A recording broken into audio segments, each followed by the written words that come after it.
Joyful Danish. Stay human. Is it even still possible to stay human? Maybe. It's not too late. Hello guys. I'm your host Daniel. Welcome to How to Stay Human in Tech, Web 3 and Web 2. But again today we tend to focus a little bit more on Web 3 because again that is an area that is not really being too much focused on, especially not when it comes to the health aspect. So that's what I'm trying to do as a cryptotherapist. I am originally a psychomotor therapist, meaning I work with the body and the mind. But then, because of my background and so on, also in crypto, I thought, maybe I can merge these two worlds together. So my degree in psychometricity, body and the mind, and my experience with crypto since 2018, how to improve the health. So yeah, that's a little bit of sidetrack, but again, welcome to the show. Today we're going to talk about meme coins, and are they just meme coins or just memes? What value do they bring? And are they really that revolutionary or just pixelated potato chips? Can they heal? Can they harm? Or just help us to reflect, or maybe vent some of our frustration or observation upon the world. And yes, we will talk about Pepe and Shiba and the one guy who mortgaged his house for Doge coins. No spoilers. Because, I believe that some of the first, if it wasn't actually the first, meme coin was Dogecoin. Started as a joke in December 2013, and now it's in Elon's tweets and wallets around the world of people who also find dogs funny and a good joke funny too. Like Shiba as well, another dog coin. Community energy, Pepe coin, aquatic meme calls.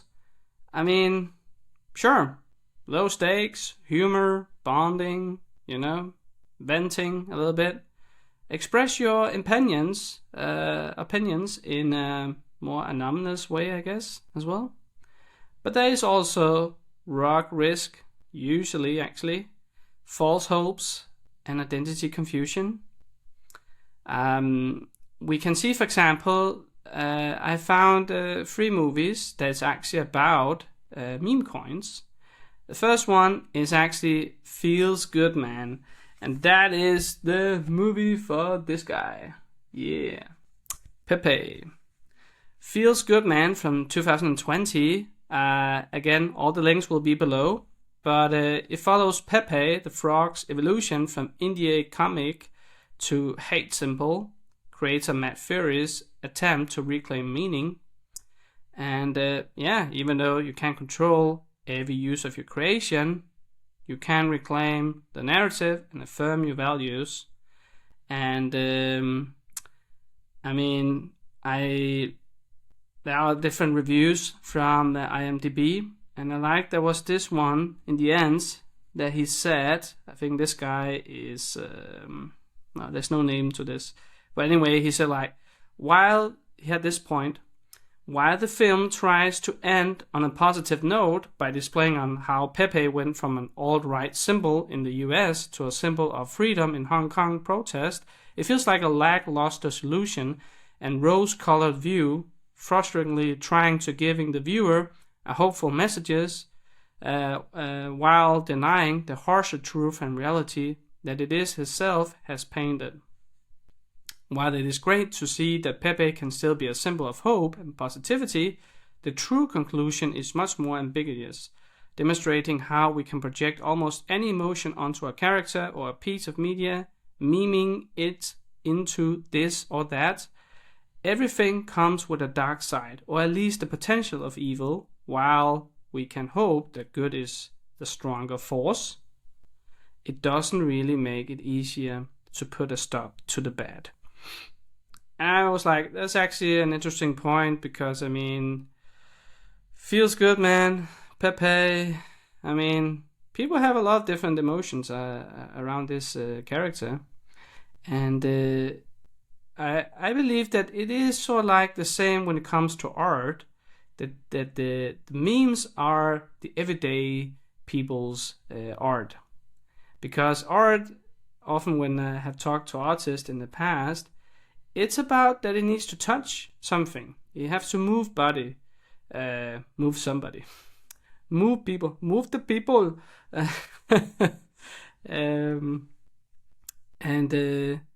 whatever that reaction or stimulants that is actually activating, that is part of the purpose of art. But I also think that that's also part of the memes culture. I have been observing it for a long time and not really understood it that much, but I definitely become more curious about it, and I slowly also could see that, okay, maybe it has some value and some benefits for people, because I mean there's a whole culture here. I was at the NFC conference here in Lisbon, where there was also actually a lot of memes. That's actually where I got a lot of these different stickers and so on, honey badgers and well, I don't care and so on. Like, there's so many things that you could get, and if you've never really been exposed to that world before, it just seems like, okay, so what is this even, you know? But usually it is portraying like a situation or a scenario or a real event that has happened, but then got twisted in a humorous way, or like it's a criticism, or yeah, or just a relief, you know, a comic relief. So sometimes investing $20 into a silly meme coin can help to release some tension and a moment of joy in your daily life. I heard one guy said like, oh, it's cheap therapy, you know. He lost $8, but laughed and moved on, you know. But I think it's just a key point is here to know that it's a play and not identity. Budget like entertainment or a stand-up comedy you go to sometime. Another movie, The Antisocial Network, Memes to Mayhem, is from 2024. There I also saw part of a review where I wanted to read that. How trolls have poisoned the internet and politics. The Antisocial Network Memes to Mayhem is a documentary tracing the evolution from 2chan, a Japanese anime website, to 4chan, to Anonymous, to 8chan, to Nihilism, to QAnon. It also shows how the business model of stirring up anger or fear spread to the mainstream social media. It interviews key people in the creation and development of this phenomena, and it shows how even they get horrified with what they have unleashed. I knew some of this, but the documentary connects the dots, and it also shows how this has bled into the real world. But this isn't anti-technology. Behind this is people, some well-meaning but naive, some immature, some hateful, and some cynical, using all the others. And yeah, that is an interesting aspect, I think. And another one here. This documentary raises many thoughts when it goes through some of the history of 4chan. And I found it personally very interesting, well made, and I learned some new information. As a viewer, however, you need to remember that this is still just an edited Netflix documentary about the internet, and well, you can never really know the whole truth about that. Do some people make themselves seem more important than they truly were? Who knows? Maybe, maybe not. In whole, this is an important topic, especially in today's world, and I'm glad I decided to watch it. And you're a conspiracy theorist, you live in a made-up world. So yeah, there is many opinions, definitely. And it's... overall, it had actually a pretty good review. It's what is it here? It's 6.4. It's not bad. And the last one is this is not financial advice, from 2023. And here it is another part of a review I wanted to share. This is not financial advice. It's an exceptional film that breaks the mold and delivers a refreshing perspective on the financial world. From start to finish, it captivated my attention and left me with a renewed sense of awe and intrigue, specifically regarding cryptocurrency. What sets this film apart is a clever approach to storytelling. It seamlessly weaves together various narratives, expertly blending humor, drama, thought-provoking insight, and the screenplay is masterfully crafted, providing a balanced mix of entertainment and education. The film inspires and empowers, urging individuals to make informed decisions and seek knowledge in a world that often seems dominated by uncertainty. That is an interesting take, right? Because, I mean, that is for sure something that people need in this still very new world that crypto is and Web3. There's just so many things. You can easier make things wrong than right. And it's a pretty much high price to pay, because the less you know, the more you can be exposed to. But can meme coins be used as a therapy? I mean, it does seem like to some extent, if you use it with a certain dosage, and how you do it and what intention you come in the meme coin space with, then yeah, it can be again sort of like an entertainment purpose activity. But you could try to implement certain ideas so it actually also can be a trigger that you can use to actually take pauses in your life. For example, every time someone tweets "to the moon, drink water," or do 5 push-ups, or make your own Pepe pause. If a frog-based token spikes, pause and ask, do I care about this frog, or am I just bored, you know? And have a monthly meme therapy night, you know? Pick a meme coin, laugh about it. What is triggered, you know? What was the origin of this meme, you know? Dive into the story of it, you know? Because meme coins are mirrors. They reflect our hopes and fears and goofiness and reflection, you know, of the world that we see it, or as we see it.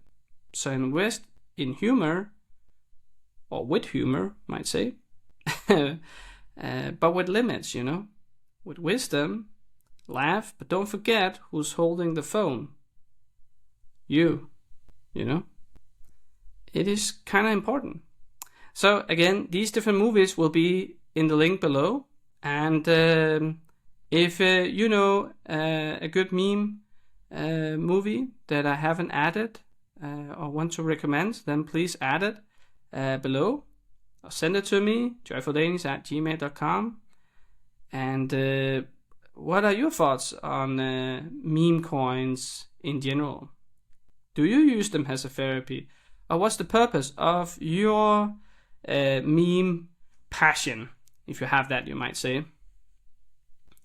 And yeah, some people who really have been on the meme road for many years, they tend to have certain stories and memories.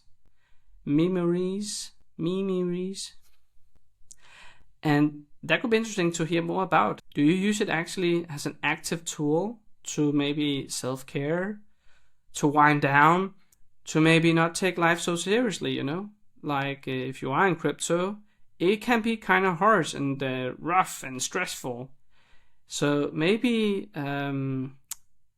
memes are a coping mechanism to maybe have an outlet for some of these harder things, both in life, but also crypto is showing to the audience. And in order to endure and go through this, I can see that this could be one way that the meme culture is so strong and still thriving, and clearly is still very much there. I remember I used to be a lot of on 9gag, the app, where there was a lot of memes of all different styles, and I came there sometimes. It will vary. There could be years apart, but yeah, it was kind of funny. But I don't really think at the time I didn't use it for a certain specific thing. It was mainly just entertainment, or an interesting thought, or like, oh, that's creative, or that's relatable. And I guess that's maybe also one of the takeaways. People also see this because it's relatable, and they can see themselves in those situations, and it can help just the fact to see that, okay, it's not just me. There's there's other people that maybe have the same thought like me about this, and okay, maybe I'm not entirely weird or all alone, you know. Maybe you are weird, but not alone. And that can be reassuring and nice to know that. So I think I will finish with this, that if this made you smile, or like discover the meme culture even more, or wanted to see some of these movies, and you're watching it, please write what you thought about this, either Feel Goods Man, or The Antisocial Network, or This Is Not Financial Advice. And again, if you have another movie or documentary or something about memes, and yeah, of course, as a therapist, I'll be much more interested also to hear about how you're using it therapeutically or in your life, or what's your view on memes. Because I'm still very open and not really haven't found a foundation, like, okay, this is what I will say memes are for me, and what's the role are in my life. But I'm curious of how it is in your life. And yeah, thank you for listening. And again, if you have any questions or topics, ideas, or yeah, maybe want to be a guest, please write to me, JoyfulDanish@gmail.com or JoyfulDanish.com. There will be links below. And again, for a limited time, you can actually book a free session with me online with a cryptotherapist. And yeah, take care and stay human. And yeah, be aware. Bye. Until next time. Joyful Danish. Stay human. Is it even still possible to stay human? Maybe it's not too late.